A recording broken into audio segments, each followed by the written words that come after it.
કેમ છો મિત્રો? જય યોગેશ્વર, જય સ્વામિનારાયણ, જય શ્રી કૃષ્ણ.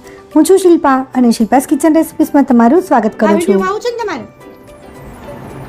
એમાં તો બધા માંડ્યા છે ખાવા શાક. મમ્મી કેવું લાગ્યું? બહુ સરસ. સારું બન્યું છે? સરસ થયું છે. તમે ખાધું તો રોટી પેંડાની પેલા ક્યારે ના, મેં ખાધું. નથી ખાધું? ભાવ્યું તમને? મિત્રો, લૂણીની ભાજી બનાવો છો પણ શું એ શાકમાં એવો સ્વાદ નથી આવતો કે એ વારંવાર ખાવાનું મન થાય? તો આજે હું બતાવીશ એકદમ ચટાકેદાર ગામઠી સ્ટાઇલની એવી લૂણીની ભાજી જેની સુગંધથી જ બધા રસોડામાં આવી જશે. અને આજે હું એવી રીત લાવી છું જેનાથી સ્વાદ ડબલ થઈ જશે. અને આગળ તમે જોયું ને એમ અમારા બાને તો આ ભાજી એટલી ભાવી ને કે એ સાંજે તો એમણે આખી લુખી લુખી ભાજી જ ખાવાનું ચાલુ કરી દીધું.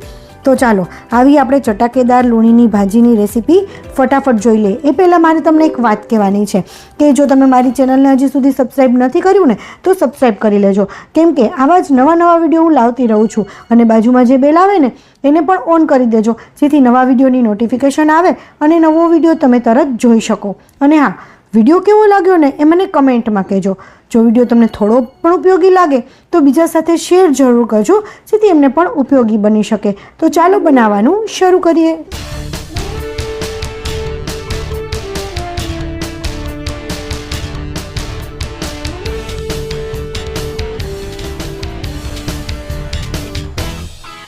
મિત્રો, સૌથી પહેલાં તો હું છે ને લૂણીની ભાજી તમને બતાવી દઉં, કારણ કે આની પહેલાં મેં જ્યારે લૂણીની ભાજીનો વિડીયો બનાવ્યો હતો એની રેસીપી, ત્યારે છે ને ઘણા બધાની કમેન્ટ હતી કે લૂણીની ભાજી કેવી હોય, ક્યાંથી મળશે. તો અમારે તો જો અહીંયા વાડીમાં લૂણીની ભાજી ઘણી બધી થાય છે તો ત્યાંથી જ હું લઈ આવી છું. પણ ઘણી ભાજી છે ને અલગ અલગ પ્રકારની હોય છે. મારે 2 પ્રકારની ભાજી છે આ, તો એ 2 પ્રકારની ભાજી હું તમને બતાવીશ. અત્યારે જુઓ, મેં વાડીમાંથી જ લઈ લીધી છે ડાયરેક્ટ, એકદમ તાજી અને ફ્રેશ, એકદમ સરસ છે લીલી ભાજી. જો તમારે માર્કેટમાં મળતી હોય ને તો તમે ત્યાંથી પણ લઈ શકો, બાકી ગામડામાં ક્યાંય પણ ખેતર હોય ને તો ત્યાંથી પણ આ ભાજી મળી જશે. અને હવે છે ને આ ભાજી છે ને થોડી એવી ખારાશ જેવી હોય છે, આમ ટેસ્ટ કરીએ ને તો સેજ આપણને ખારી એવી લાગતી હોય છે. અને આ ભાજીમાં બહુ જ બધા પોષક તત્વો હોય છે અને ઘણા બધા ફાયદા છે.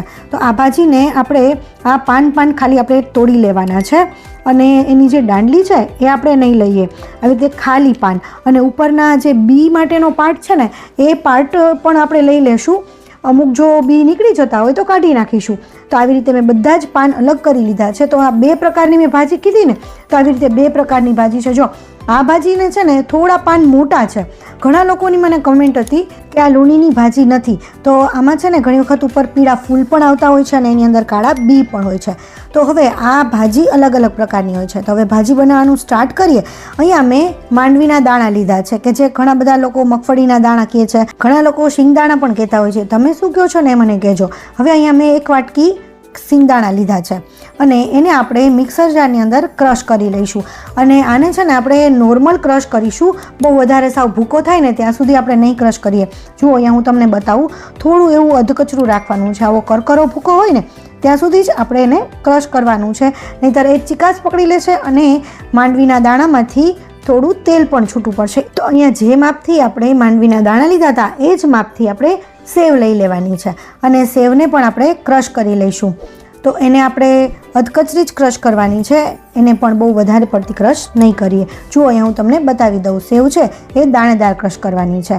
અને આને આપણે પલ્સ મોડ ઉપર ક્રશ કરીશું ને તો એકદમ મસ્ત ક્રશ થઈ જશે. ચાલુ કરી અને બંધ કરી, ચાલુ કરી અને બંધ કરી, એવી રીતે ક્રશ કરીશું. હવે અહીંયા મેં એક મોટો આખો લસણનો ગાંઠિયો હતો એ લીધો છે અને 5 થી 6 નાના લીલા મરચાં લીધા હતા, એને આપણે ખાંડી લઈશું. મિત્રો, ઘણા લોકો અહીંયા લાલ મરચું નાખતા હોય છે લસણની સાથે, પણ લસણની સાથે લાલ મરચું છે ને ઘણી વખત તેલમાં આપણે જ્યારે નાખીએ ને ત્યારે બળી જતું હોય છે, એનોથી ટેસ્ટ ખરાબ થઈ જાય છે. એટલે લીલા મરચાં સાથે આપણે લસણની પેસ્ટ બનાવી લઈશું. હવે આપણે એક કડાઈમાં તેલ લઈ લેવાનું છે. હવે કોઈ પણ ભાજી હોય ને ત્યારે એમાં તેલનું પ્રમાણ થોડું વધારે રાખવું પડતું હોય છે, એટલે આપણે તેલનું પ્રમાણ થોડું વધારે રાખીશું. એટલે 4 થી 4.5 ટેબલ સ્પૂન જેટલું આપણે તેલ નાખવાનું છે. તેલ ગરમ થાય એટલે એની અંદર આપણે રાઈ નાખી દઈશું. રાઈ તતડે એટલે ત્યાર પછી એની અંદર જીરું નાખીશું. ત્યાર પછી 1 ચમચી જેટલી વરિયાળી નાખીશું. અને વરિયાળીથી ટેસ્ટ બહુ સરસ આવે છે તો વરિયાળી ચોક્કસ નાખજો. અને થોડી એવી હિંગ નાખી દઈએ. ત્યાર પછી જે ક્રશ કરેલા માંડવીના દાણા હતા એ આપણે નાખી દઈએ અને મીઠો લીમડો ખાસ નાખજો, એનાથી ટેસ્ટ અને સુગંધ તો બહુ જ સરસ આવે છે. તો આને થોડા એવા આમ ક્રશ કરી મસળી અને નાખી દઈએ. અને મિત્રો આ માંડવીના દાણા છે ને અત્યારે ખૂબ જ સરસ રીતે સાંતળી લેવાના છે અને ગેસની ફ્લેમ સાવ સ્લો રાખવાની છે, જેથી માંડવીના દાણા બળી ન જાય અને એની જે ચીકાશ હોય ને એ ચીકાશ થોડી નીકળી જાય. આ ચીકાશ નીકળવાનું કારણ શું છે અને અત્યારે માંડવીના દાણા નાખવાનું કારણ શું છે ને એ હું તમને આગળ જણાવીશ, જેથી તમને ખ્યાલ આવે. ઘણા લોકો માંડવીના દાણા અત્યારે નથી નાખતા હોતા, લાસ્ટમાં એટલે કે છેલ્લે શાક બની ગયા પછી નાખતા હોય છે, પરંતુ અત્યારે નાખવાનું રીઝન શું છે ને એ હું તમને આગળ જણાવીશ. હવે આ માંડવીના દાણા છે ને થોડા લાઇટ એવા ગોલ્ડન કલરના થઈ જાય ને ત્યાર પછી આપણે લસણ અને મરચાંની જે પેસ્ટ બનાવેલી હતી ને એ પણ એની અંદર નાખી દઈએ અને એને પણ સરસ રીતે સાંતળી લેવાની છે. લસણનો એકદમ કાચો ટેસ્ટ છે ને એ સાવ નીકળી જવો જોઈએ. સાવ નીકળી જશે ને તો એનો જે સ્વાદ છે ને એ બમણો થઈ જતો હોય છે. ઘણી વખત લસણનો ટેસ્ટ કે બીજા મસાલાનો ટેસ્ટ કાચો આવતો હોય ને તો એનાથી પણ સ્વાદ ફરી જતો હોય છે. એટલા માટે આપણે બધા જ મસાલા એકદમ સરસ રીતે પકવી લેવાના છે. ત્યાર પછી એની અંદર આપણે હળદર અને મીઠું પ્રમાણસર નાખી દઈએ. હવે મિત્રો અત્યારે મીઠું છે ને આપણે આ મસાલાના પ્રમાણમાં જ નાખીશું. આગળ આપણી જે વાત કરી કે લૂણીની ભાજી જે છે ને એ થોડી ખારાશ પડતી હોય છે એટલે. અને બીજું કે હંમેશા કોઈ પણ ભાજી હોય ને એ આપણે જ્યારે નાખીએ ને ત્યારે મીઠું નાખવા કરતાં લાસ્ટમાં નાખવાનું, કારણ કે ભાજી હંમેશા ગળી જતી હોય છે. એટલા માટે જેટલી ભાજીની ક્વોન્ટિટી હોય એનાથી ઘણી બધી ઓછી થઈ જતી હોય છે. એટલે સ્ટાર્ટિંગમાં આપણે જે મસાલા નાખેલા હતા ને એના પ્રમાણમાં જ મીઠું નાખીશું અને ત્યાર પછી ભાજીને નાખી અને બધા જ મસાલા સાથે સરસ રીતે મિક્સ કરી લઈએ અને ભાજી આ રીતે એકદમ મસ્ત એવી ગળી જાય ત્યાં સુધી એને આપણે સાતળવાની છે. જે ભાજીનું પાણી હોય ને એકદમ સરસ શોષાઈ જશે અને તેલ પણ છૂટું પડી ગયું હોય ને એવું દેખાશે. હવે ત્યાર પછી થોડી એવી ખાંડ નાખીશું અને મિક્સ કરી લઈએ. આમ મસાલા છે ને બધા વારાફરતી નાખતા જઈશું અને બધી જ પ્રોસેસ સાવ ધીમા ફ્લેમ ઉપર જ કરીશું. ત્યાર પછી 2 ચમચી જેટલું લીંબુ નાખી દઈએ અને ટમેટાં મેં અહીંયા છે ને નાની સાઈઝના 2 ટમેટાં નાની કટકી કરી અને સુધારી લીધા છે. અને મિત્રો જે બીજા જે મસાલા છે ને એ અત્યારે નહીં નાખીએ, એ લાસ્ટમાં નાખીશું. એનું કારણ પણ શું છે ને એ હું તમને હમણાં જણાવું છું, પણ એ પહેલાં અહીંયા મેં સાવ મોડું દહીં લીધું છે અને મિત્રો આ મેં 2 ચમચા જેટલું દહીં લીધું છે. એકદમ પોળા જેવું છે. જો તમારાથી આવું દહીં પોળા જેવું ન બનતું હોય ને તો મને કમેન્ટમાં કહેજો, એની રેસીપી હું તમને આપી દઈશ. તમારે પણ જો આવું દહીં બનાવવું હોય તો. હવે મિત્રો આને એકદમ સરસ રીતે મિક્સ કરી લઈએ અને આનો જે ભેજ થાય છે ને એનાથી જ બધા જ ટમેટાં છે એકદમ સરસ ગળી જશે, નીચે શાક પણ ચોટશે નહીં અને જે આપણે માંડવીના દાણા નાખેલા હતા ને એ પણ સરસ પાકશે. અને ટમેટાં ગળી જાય ત્યાં સુધી એને ઢાંકી અને સરસ રીતે પકવી લઈશું. હવે આપણે ખોલી અને ચેક કરી લઈએ તો ટમેટાં એકદમ સરસ રીતે સોફ્ટ થઈ ગયા છે.